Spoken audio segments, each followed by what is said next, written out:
Hi, everyone. Well, I thought it'd be a good idea that during these days of this coronavirus pandemic, when a lot of us are shut in and can't get around too much, we can't even come to church, that I would share with you each day an inspirational thought.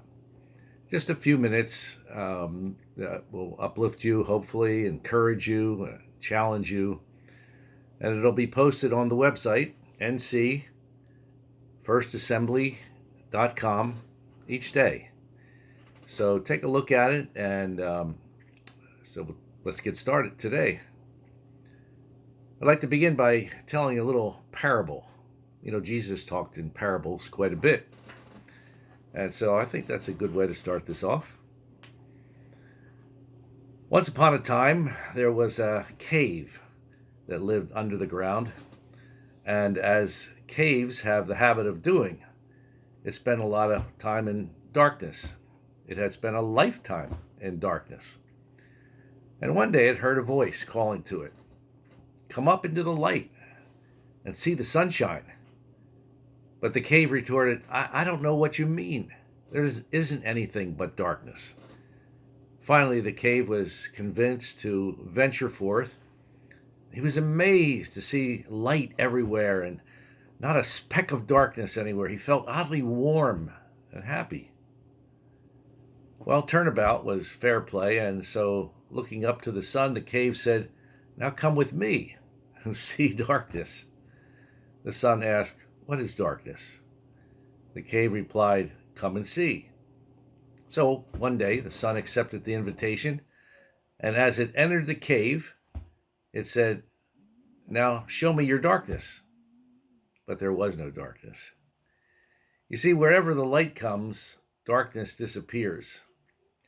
The Apostle John opens his gospel account by describing Jesus as the Word and as the light.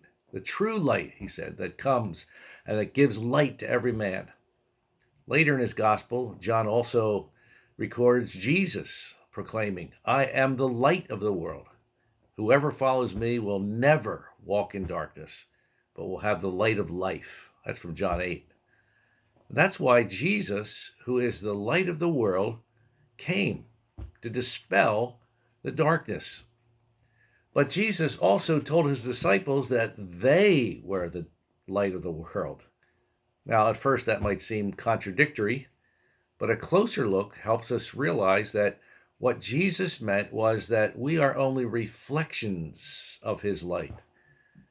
But as we stay close to him, we can dispel the darkness of the world. And that's our mission as Christians, to be light in a dark, dark world, in a dark time like we are in right now. And if ever there was a time, or if ever was a day when Christians need to shine, it's today. And as I've often said to many people throughout the years, the world at its darkest needs the church at its brightest. So, as Jesus said, don't hide your light under a bushel. Let it shine. Let Jesus Christ shine from your life today. It will make a difference in your world. And remember, whatever happens in the world, his light will continue to shine until all the darkness is gone. When Jesus made the statement that he was the light of the world and whoever would follow him would never walk in darkness, it was at the close of a feast. Just as giant candelabras were being extinguished throughout the city of Jerusalem. And during the feast, those lamps had illuminated the city so that night seemed to be turned to day. Not many understood it then, but the clear message he gave was, "My light is not extinguishable." In other words, Jesus was saying, regardless of what may happen during your day, his light cannot be put out. And that's so good to hear in these days that are kind of dark for all of us, and we're a little bit worried. Although now, after the message that I shared last Sunday, you shouldn't be worrying, because that's definitely not something that we ought to be doing. But anyway, why not share a little light today? Spread a little light today. Why not call someone or call a few people that you know, friends, family, the church. I had a call this morning from my former church, and a young fella called me and checked on me. He said, "How are you doing?" You know, I'm that age now that I'm the most vulnerable. But I thought that was great. It really lifted me. It helped me. It blessed me when he just called and said, "If there's anything I can do, if you have anything that you need, let me know." So why not do that? Let's all do that. Call somebody from the church. Call somebody that you haven't seen for a while, and just be light. You don't have to necessarily be in their presence to be light. Just a word of encouragement. Just uplift them, encourage them. So that's my word for today.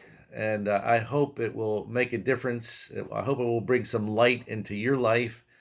And I hope that you'll take my word and that you will share some light to someone else today. God bless you, and we'll see you tomorrow. Bye.